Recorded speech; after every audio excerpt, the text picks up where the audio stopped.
Bismillah ar-Rahman ar-Rahim, alhamdulillah wassalat wassalam ala rasulillah, amma ba'd. On va voir dans le cours d'aujourd'hui ce qui concerne la hikma du siyam, la sagesse du siyam. On lit le hadith numéro 13, وعنه رضي الله عنه قال قال رسول الله صلى الله عليه وسلم من لم يدع قول الزور. Le prophète a dit celui qui ne délaisse pas قول الزور. Cheikh Ibn Uthaymin explique قول الزور. قال الشيخ ابن عثيمين وقول الزور كل قول مائل عن الحق. قول الزور, c'est quelque chose de général qui englobe toutes les paroles qui ne sont pas justes.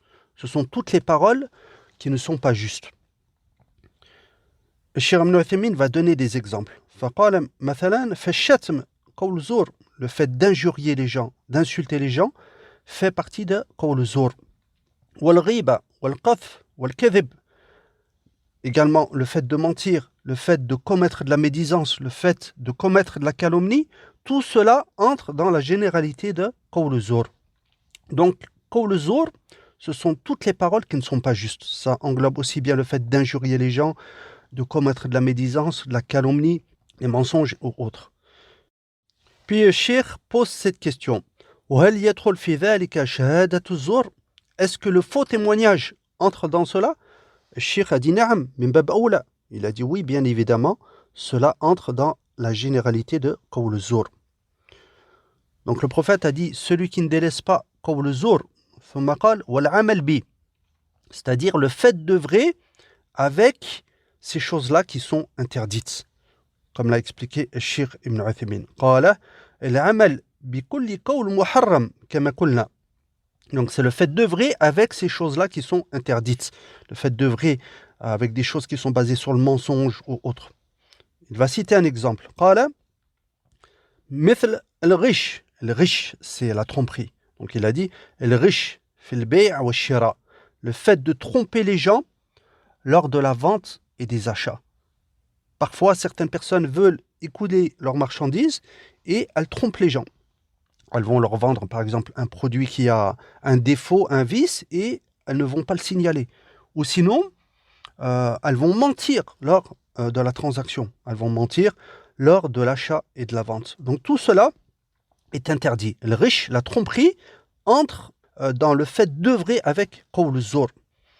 Puis, le cheikh Ibn Uthaymin a cité également والنظر المحرم, le fait de regarder des choses interdites entre dans l'interdiction également.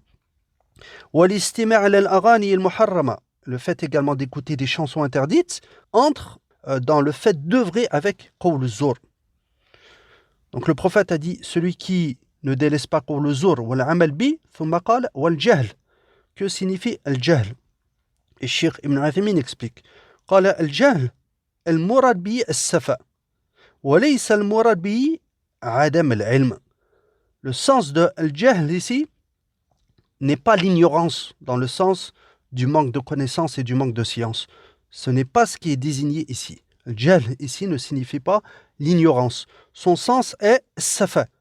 Safa, comme l'a expliqué Cheikh Ibn Uthaymin, هو القول الذي ينسب قائله إلى خلاف الرشد وإن لم يكن محرما. Safa, c'est tout ce qui va à l'encontre du bon sens et de la droiture, même si cette chose-là n'est pas interdite. Il a cité par exemple al-kalimat al-nabiya, les paroles répugnantes, les propos répugnants et détestables. Donc les propos répugnants et détestables, même si cela n'est pas interdit, cela entre dans al-safa wa al-jahl. Donc al-jahl, c'est tout ce qui va à l'encontre du bon sens et de la droiture. Ce sont les choses qui ne conviennent pas. Donc le prophète a dit, celui qui ne délaisse pas قول الزور والعمل به, œuvrer avec ces choses-là, والجهل, qui est tout ce qui ne convient pas, les choses qui ne conviennent pas, qui vont à l'encontre du bon sens et de la droiture, eh bien, فليس لله حاجة في أن يدع طعامه وشرابه. Allah n'annule haja, on va expliquer le terme haja, Allah n'annule haja qu'il délaisse sa nourriture et sa boisson. Et Cheikh Ibn Uthaymin explique le sens de l'haja هنا. فليس لله حاجة, قال الشيخ ابن عثيمين الحاجة هنا بمعنى الإرادة. الإرادة, c'est la volonté. Donc الحاجة هنا désigne الإرادة, la volonté. C'est-à-dire, أن الله ما أراد من الصائم أن يمتنع عن الأكل والشرب فقط وإنما أراد أن يدع هذه الأمور. C'est-à-dire qu'Allah Azza wa Jal ne veut pas que la personne qui accomplit le siyam délaisse seulement la nourriture et la boisson. Allah veut et aime que la personne qui jeûne délaisse également toutes ces choses-là qui sont interdites. Donc voilà le sens de فَلَيْسَ لِلَّهِ حَاجَةٌ. Allah n'a nulle haja, c'est-à-dire qu'Allah Azza wa Jal ne veut pas que la personne qui jeûne délaisse seulement la nourriture, la boisson pendant la journée. Allah veut et aime que la personne qui jeûne délaisse également toutes ces choses-là qui sont interdites. Tel est le sens de al-haja, comme l'a cité Cheikh Ibn Uthaymin. Puis, Cheikh Ibn Uthaymin a dit que telle était la hikma, la sagesse du siyam. Donc la sagesse du siyam, c'est de délaisser toutes ces choses-là qui sont interdites. Le siyam ne se limite pas au délaissement de la nourriture et de la boisson. Il faut délaisser toutes ces interdictions-là. Et il a cité que ce verset-là allait dans le sens du hadith.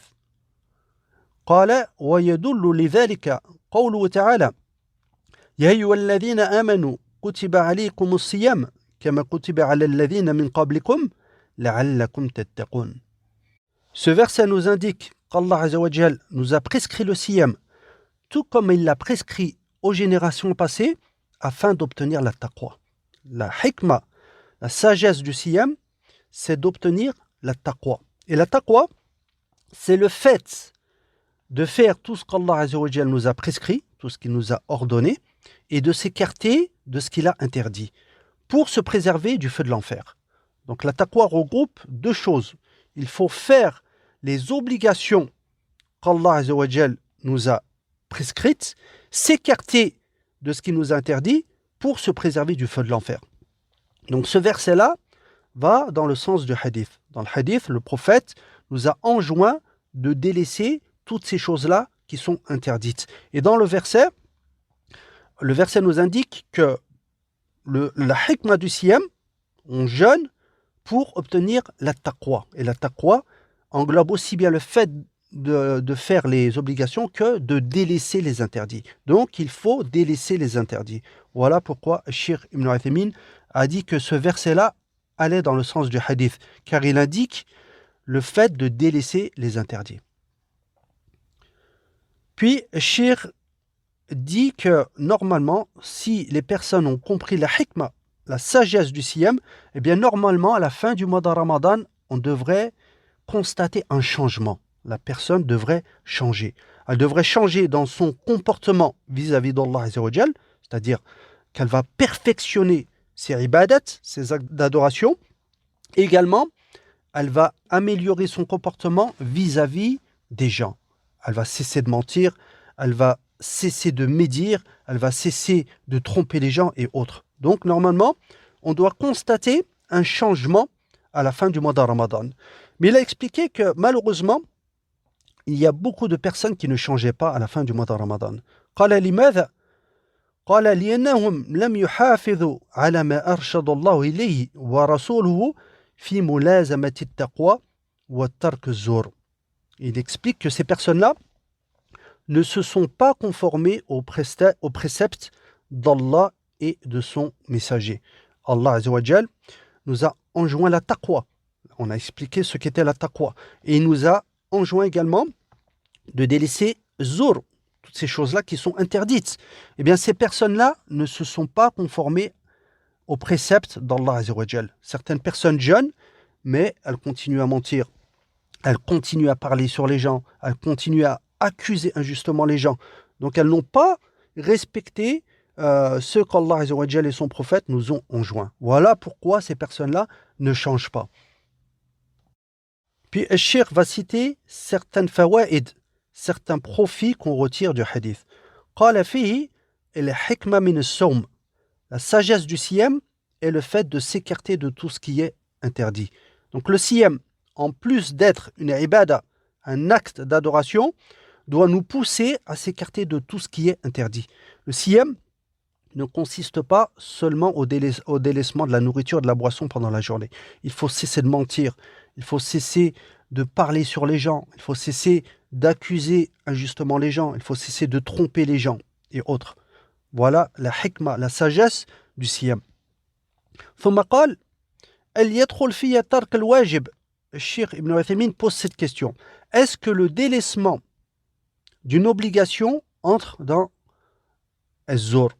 قال نعم يدخل في ترك الواجب لأن ترك الواجب من الزور. Il a dit oui.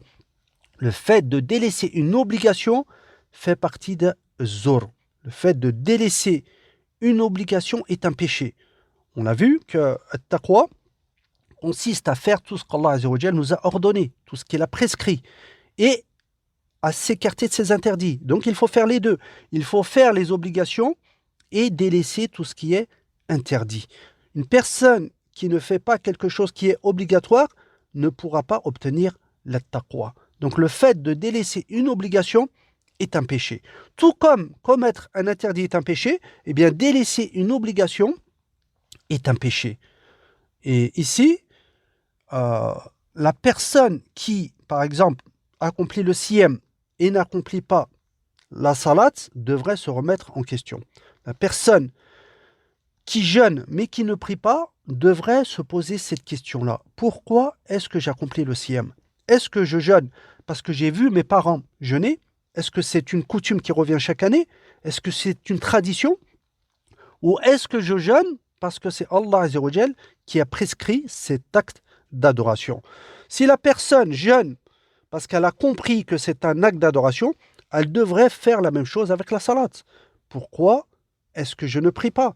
Alors que c'est Allah Azza wa Jal également qui a prescrit la salat.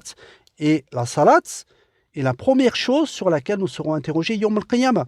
Donc normalement, si la personne comprend bien pourquoi elle accomplit le siyam, eh bien elle devrait commencer à accomplir la salat. Cela passe par une remise en question. On doit se poser des questions et se remettre en cause, comprendre pourquoi on accomplit le siyam, et si on a compris cela, eh bien normalement on accomplit également les autres actes d'adoration, que ce soit la salat, la zakat et toutes les autres choses. Puis Cheikh Ibn Uthaymin va poser cette question-là. Est-ce que les choses qui ont été citées dans le hadith, à savoir qawl al-zur wal amal bi wal jahl, invalident le siyam ou pas? قال هل هذه الأشياء ثلاثة تبطل الصوم أم لا? Est-ce qu'elles invalident le siyam ou pas? Par exemple, est-ce que le mensonge invalide le siyam? Si une personne ment alors qu'elle jeûne, est-ce que cela invalide le siyam ou pas? Cheikh Ibn Uthaymin a dit que la majorité des savants est d'avis que ces choses-là sont interdites, mais qu'elles n'invalident pas le siyam. قال جمهور العلم على أنها لا تبطل على أنها تحرم ويزداد تحريمها حل الصوم. La majorité des savants est d'avis que ces choses-là sont interdites. Et en période de siyam, elles le sont encore plus. Elles sont en plus forte raison interdites lorsqu'on jeûne. Mais elles n'invalident pas le siyam. Donc voilà ce qu'a cité Cheikh Ibn Uthaymin. Il a dit que la majorité des savants étaient de cet avis-là. Puis, il a cité que le fait de commettre ces interdits-là diminuait la récompense du siyam. Donc en résumé, ces choses-là sont interdites. En période de siyam, elles le sont à plus forte raison. Elles diminuent le mérite, la récompense du siyam, mais elles n'invalident pas le siyam selon l'avis le plus juste. Puis Cheikh Ibn Uthaymin a dit قال الإمام أحمد وقد ذكر له عن بعض السلف أن الغيبة تفطر. Lorsqu'on a rapporté à l'imam Ahmed que certains salafs disaient que al-ghiba, la médisance, invalidait le siyam, l'imam Ahmed a dit لو كانت الغيبة تفطر لم يبقى لنا صوم. L'imam Ahmed a dit que si la médisance invalidait le siyam, il ne resterait pas grand-chose de notre siyam. Et Cheikh Ibn Uthaymin a dit وهذا صحيح. Il a dit que cette parole-là était vraie. Donc l'imam Ahmed a dit que si la médisance invalidait le siyam de beaucoup d'entre nous ne serait pas valable. Il ne resterait pas grand-chose de notre siyam. Cheikh Ibn Uthaymin a dit que c'est vrai, si on supposait qu'à chaque fois qu'une personne parlait sur les autres en citant des choses qu'elle n'aime pas, en citant des choses qu'elle réprouve, eh bien c'est comme si elle avait mangé une date, eh bien dans ce cas-là, le siyam de beaucoup d'entre nous ne serait pas valable. قال إلا نادرا, sauf quelques personnes, sauf de rares personnes. Car beaucoup de gens parlent sur les autres en citant des choses qu'elles n'aiment pas, en citant des choses qu'elles réprouvent. Puis, Cheikh Ibn Uthaymin a cité une qa'ida, une règle très importante qu'ils ont étudiée fi Qawa'id Ibn Rajab. Cette qa'ida, cette règle est que التحريم إذا كان عاما لا يختص بالعبادة فإنه لا يبطلها. Cette règle est que si une interdiction est générale, qu'elle n'est pas spécifique à l'acte d'adoration lui-même, eh bien dans ce cas-là, si la personne commet cette interdiction-là, cela n'invalide pas son acte d'adoration. Cheikh Ibn Uthaymin va citer des exemples pour mieux comprendre cette règle. قال فمثلا الربا والنميمة والكذب والغش. Il a cité par exemple la médisance, la calomnie, le mensonge, la tromperie. Il a dit que l'interdiction de cette chose-là est générale. On n'a pas le droit de mentir tout le temps, toute l'année. On n'a pas le droit de tromper les gens tout le temps, toute l'année. Donc, cela n'est pas réservé à l'acte d'adoration. Cela n'est pas réservé seulement à la période de Siyam. On n'a pas le droit de mentir tout le temps. Ce n'est pas seulement en période de Siyam qu'on n'a pas le droit de mentir. Non, l'interdiction est générale. Et bien dans ce cas-là, si une personne commet une de ces choses-là, cela n'invalide pas le Siyam. قال فلما كان تحريمه عاما صار لا يبطل الصوم. Donc je répète, si l'interdiction est générale, qu'elle n'est pas spécifique à l'acte d'adoration, ici le Siyam, si une personne fait cette chose-là, cela n'invalide pas son Siyam. أما ما حرم من أجل الصوم فإنه يفسد الصوم. Par contre, si on a une interdiction qui est relative au Siyam, par exemple le fait de manger et de boire, l'interdiction de manger et de boire pendant la journée est relative au Siyam. Elle est spécifique à la période de Siyam. On n'a pas le droit de manger et de boire pendant la journée en période de Siyam. Tout le reste de l'année, on a le droit de manger et de boire pendant la journée. Donc l'interdiction de manger et de boire pendant la journée n'est pas générale. Elle est spécifique à la période de Siyam. Eh bien, si une personne fait cette chose-là, alors qu'elle jeûne, cela va invalider le Siyam.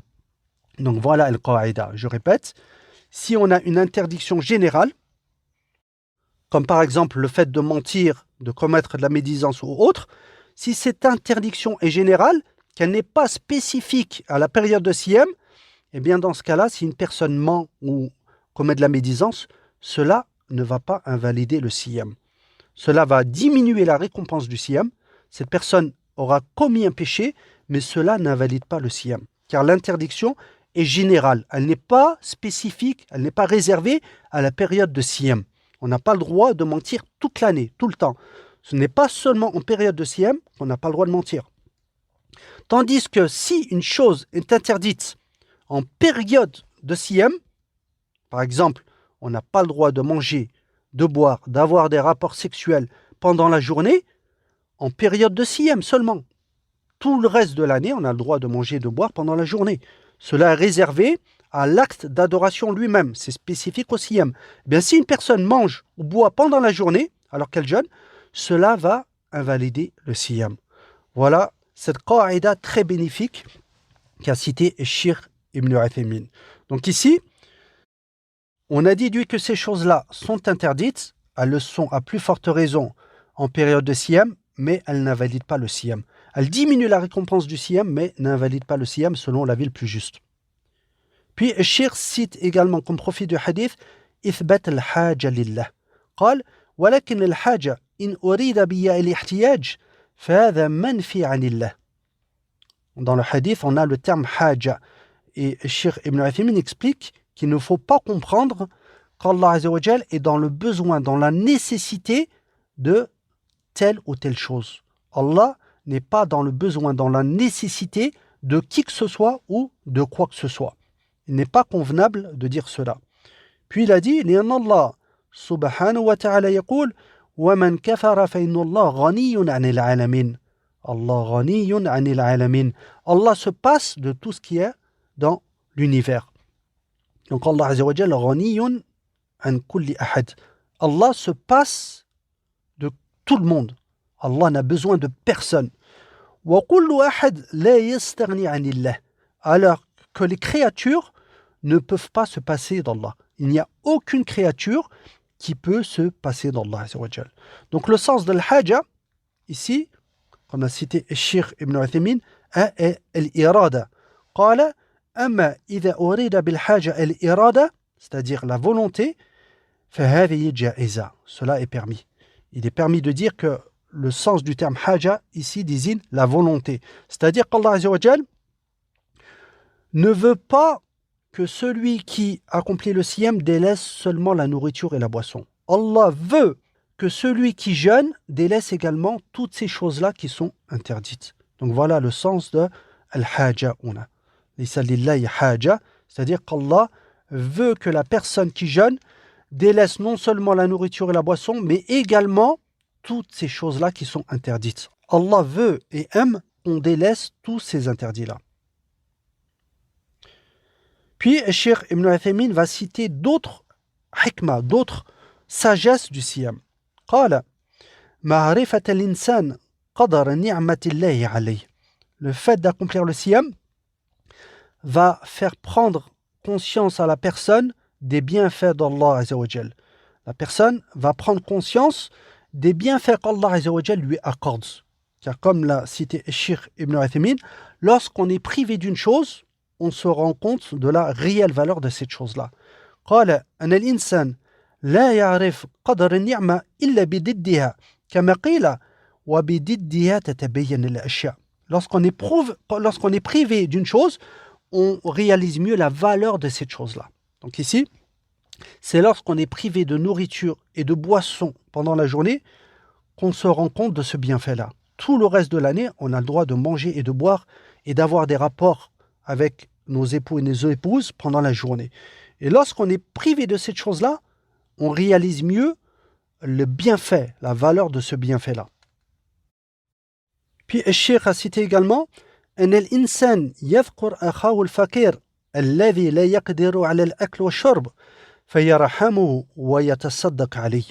La personne qui jeûne va penser aux pauvres. Lorsqu'une personne jeûne, elle goûte à la faim et à la soif. Et cela va lui faire penser aux pauvres. Le pauvre goûte à la faim et à la soif toute l'année. Le pauvre n'a pas de nourriture toute l'année. Eh bien, la personne qui jeûne va ressentir ce que le pauvre ressent et cela va pousser la personne à les aider. Donc, c'est un moyen d'aider les pauvres et les plus démunis.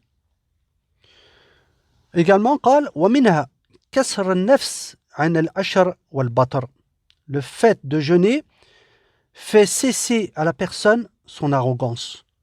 Lorsqu'une personne jeûne, elle réalise mieux qu'elle a besoin d'Allah Azza wa Jal. Si la personne n'avait pas de nourriture et de boisson, eh bien, elle ne pourrait rien faire du tout. Donc, cela va faire cesser l'arrogance de la personne. Cette personne-là va redevenir modeste et remettre les pieds sur terre. Elle va réaliser qu'elle a besoin d'Allah Azza wa Jal. Puis, le Cheikh a dit أنه يضيق مجاري الشيطان وهي مجاري الدم والشيطان يجري من بني آدم مجرى الدم. Le Cheikh explique que le fait de jeûner permet de restreindre le passage de Shaitan. En effet, le Cheikh explique que le Shaitan circule dans le corps humain en empruntant la voie du sang. Il emprunte le passage du sang. Donc le Shaitan circule dans le corps humain en empruntant la voie du sang. Comme par exemple, il emprunte les veines. Il circule dans les veines. Et lorsqu'on jeûne, eh bien les veines se resserrent. Et lorsque les veines se resserrent, cela permet de restreindre, de bloquer le passage de Shaitan. قال فإذا ضاقت المجاري عليه قل سلوكه لها. Donc lorsqu'une personne jeûne, les veines se resserrent. Et lorsque les veines se resserrent, cela permet de bloquer le passage de Shaitan. Donc il est bon pour une personne qui est atteinte d'un mas, d'un djinn, d'un Shaitan, de jeûner. Elle doit faire toutes les causes possibles pour faire sortir ce djinn, pour faire sortir ce Shaitan. Que ce soit la ruqya, les afkar, mais également talab al-ilm. Sachez que le djinn, le Shaitan, n'aime pas lorsqu'une personne apprend sa religion. Donc il ne faut pas se contenter de la ruqya. La ruqya est un moyen, mais à lui seul, cela ne suffit pas. Il faut faire tous les moyens possibles pour lutter contre Shaitan. Shaitan qui est un radou, c'est un ennemi. Il faut le faire sortir de son corps. Il faut employer tous les moyens possibles pour le faire sortir de son corps. Et parmi les causes, eh bien, jeûner. Le fait de jeûner fait du mal à ce Shaitan. Donc, cela permet de bloquer le passage de Shaitan. Puis, le Cheikh a dit le fait d'accomplir le siyam permet de débarrasser le corps des déchets. Le fait de jeûner permet de purifier, de débarrasser le corps des déchets et des impuretés. Le Cheikh a dit également également, le fait de jeûner pousse la personne à faire des actes d'adoration. Et c'est pour cela que pendant le mois de Ramadan, on voit beaucoup de gens accomplir plus d'actes d'adoration. Beaucoup de personnes accomplissent Salat al-Tarawih. Certaines personnes commencent à prier pendant le mois de Ramadan. Beaucoup de personnes lisent le Coran pendant le mois de Ramadan. Mais ce qui est important est de continuer sur sa lancée après la fin du mois. Après le mois de Ramadan, il faut continuer à accomplir ces actes d'adoration. Si une personne a commencé la salat pendant le mois de Ramadan, elle doit continuer sur sa lancée après la fin du mois. ثم قال أنه يساعد الشاب على تحمل الصبر على النكاح. Le fait de jeûner facilite aux jeunes à patienter. Les jeunes qui ne sont pas mariés à patienter. Donc le siyam est un moyen de patienter pour les personnes qui ne sont pas mariées. C'est pour cela que le prophète alayhi salatu wassalam a conseillé aux jeunes qui ne sont pas mariés de jeûner. Car c'est un moyen de calmer leurs pulsions. C'est un moyen de réduire leurs pulsions et de calmer leurs ardeurs. Donc il est bon à ceux qui ne sont pas encore mariés de jeûner. Cela permet de calmer leurs ardeurs. Donc voilà certaines sagesses qu'a cité Cheikh Ibn Uthaymin rahmatullah alayhi. Puis on passe au hadith numéro 14 qui concerne le fait d'embrasser en période de siyam. وعن عائشة رضي الله عنها قالت كان رسول الله صلى الله عليه وسلم يقبل وهو صائم. Aïcha rapporte que le prophète alayhi salatu wassalam yuqabbilu. Yuqabbilu signifie il embrassait. Le prophète embrassait. Cheikh Ibn Uthaymin commente yuqabbilu ahlahu wa zawjatahu wa huwa sa'im. Le prophète embrassait ses épouses lorsqu'il accomplissait le siyam. ثم قالت ويباشر وهو صائم. Aïcha a dit ensuite que le prophète yubashiru. Que signifie le terme yubashiru? Cheikh Ibn Uthaymin explique al-mubashara akhas min at-taqbil. Il a expliqué que al-mubashara était plus spécifique que le fait d'embrasser. قال هي الجماع بما دون الفرج. C'est le fait de se livrer à des actes sexuels sans qu'il n'y ait de pénétration. Donc voilà ce que signifie al-mubashara. Donc par exemple, le prophète se livrait à des caresses avec ses épouses. ثم قالت ولكنه أملككم لإربه. Puis Aïcha a dit que le prophète était celui qui maîtrisait le plus son irb. Cheikh Ibn Uthaymin explique que l'irb désigne al-haja. Le terme irb en arabe désigne al-haja, c'est-à-dire son envie, son besoin. C'est-à-dire que le prophète alayhi salatu wassalam était celui qui maîtrisait le plus son désir, celui qui maîtrisait le plus son envie, son besoin. Voilà ce que signifie amlakukum li irbi. Ce hadith est rapporté par le Bukhari et Muslim. Cheikh Ibn Uthaymin explique que dans ce hadith, Aïcha a précisé que le prophète était celui qui se maîtrisait le plus, ce qui indique que le prophète n'éjaculait pas. Le prophète embrassait ses épouses, se livrait à des caresses sans qu'il n'y ait d'écoulement de liquide spermatozoïde. Puis il a expliqué que Aïcha a dit cela pour ne pas que les gens fassent comme le prophète alayhi salatu wassalam. Cheikh Ibn Uthaymin dit لأن الجملة التعليلية لابد أن يكون لها أثرها فإذا كان الإنسان لا يملك إربه ويخشى على نفسه أن يجامع أو أن ينزل فإنه يجب عليه أن يتوقف ولا يجوز له أن يفعل ذلك. Cheikh Ibn Uthaymin explique que si la personne n'arrive pas à se contrôler, n'arrive pas à se maîtriser, c'est-à-dire que si une personne embrasse son épouse et que cela va conduire à un acte sexuel ou à un écoulement de liquide spermatozoïde, eh bien dans ce cas-là, il ne lui est pas permis de faire cela. Dans ce cas-là, si la personne n'arrive pas à se contrôler, à se maîtriser, si le fait d'embrasser sa femme va conduire à cette chose-là qui est interdite, eh bien cela est interdit. La personne ne doit pas embrasser sa femme, ni se livrer à des caresses si cela conduit à un acte sexuel. Si la personne n'arrive pas à se contrôler, à se maîtriser, eh bien elle n'a pas à faire cela. Voilà pourquoi Aïcha, radiyallahu anha, a ajouté cette précision-là. Elle a ajouté que le prophète se maîtrisait, se contrôlait. Donc en résumé, il est permis d'embrasser et de se livrer à des caresses. Mais si cela conduit à un interdit, si cela conduit à un acte sexuel ou à un écoulement de liquide spermatozoïde, cela est interdit. Si la personne n'arrive pas à se maîtriser, cela est interdit. Puis, Cheikh Ibn Uthaymin explique que cela concerne le siyam qui est wajib, le siyam qui est obligatoire. قال إلا إذا كان الصيام نفلا. Par contre, si ce n'est pas un siyam, un jeûne obligatoire, dans ce cas-là, cela est permis. قال فإن الصيام النفل يجوز للإنسان أن يقطعه تعمدا. Car il est permis de rompre un siyam qui n'est pas obligatoire. Donc si par exemple, une personne jeûne alors qu'elle est en voyage, eh bien dans ce cas-là, cela est permis. Car il faut savoir que le siyam, lorsqu'on voyage, n'est pas obligatoire. Il n'est pas obligatoire d'accomplir le siyam lorsqu'on voyage. Donc si une personne voyage, eh bien dans ce cas-là, il ne lui est pas obligatoire de jeûner. Donc si une personne embrasse ou se livre à des attouchements avec sa femme, cela est permis. Car il lui est permis de rompre le siyam qui n'est pas obligatoire.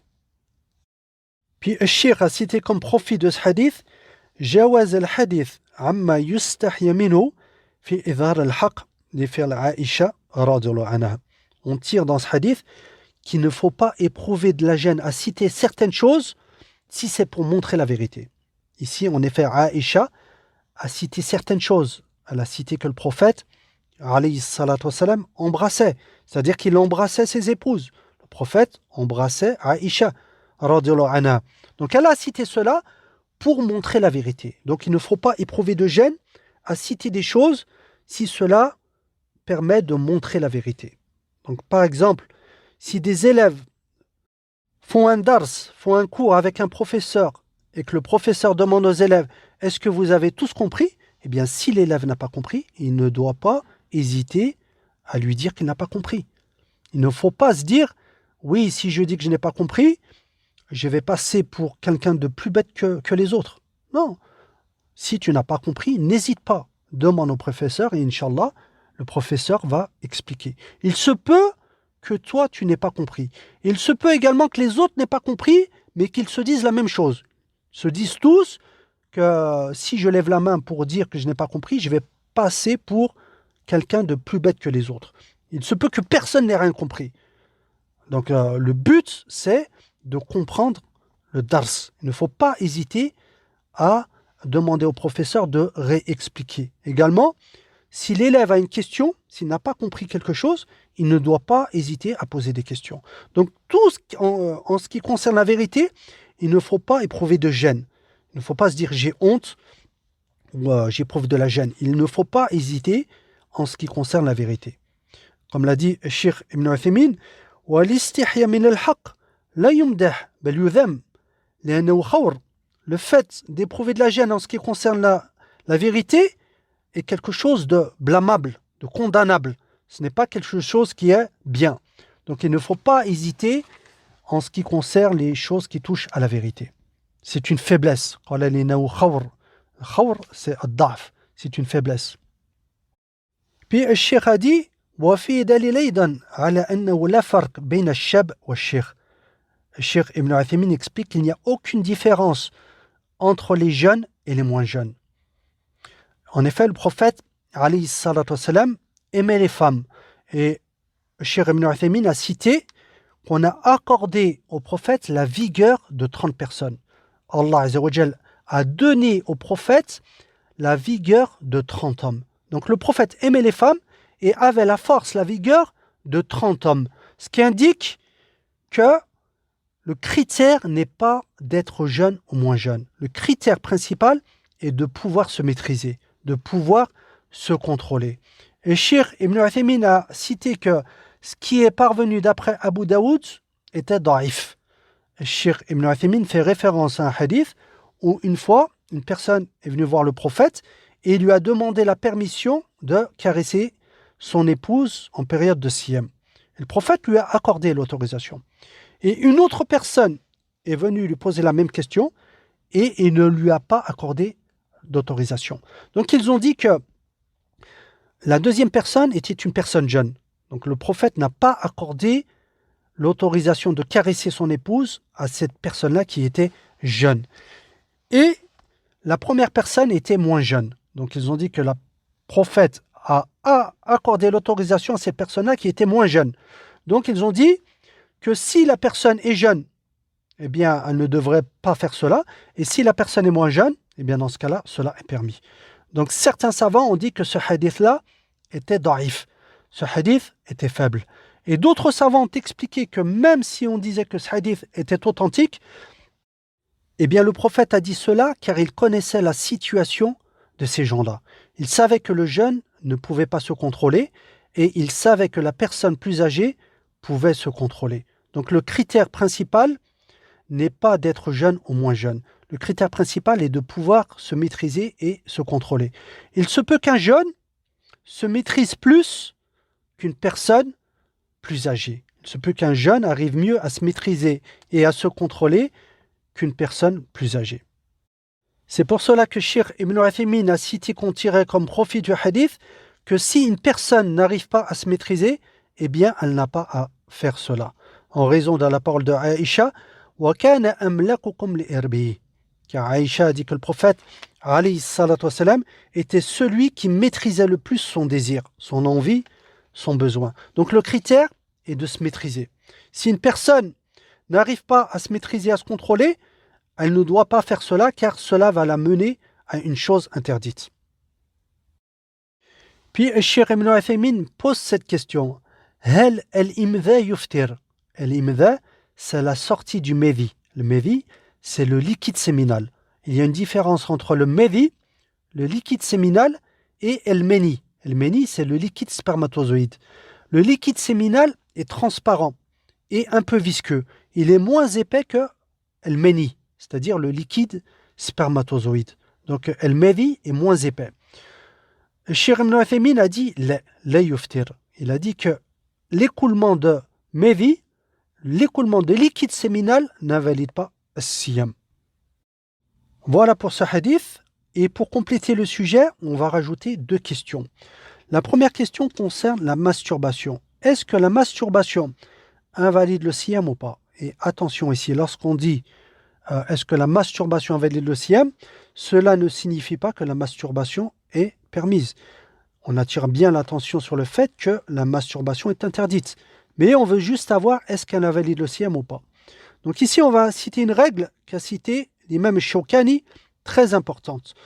L'imam Shawkani a dit, en résumé, que si il y a un écoulement de liquide spermatozoïde qui a été causé volontairement, dans ce cas-là, cela invalide le siyam.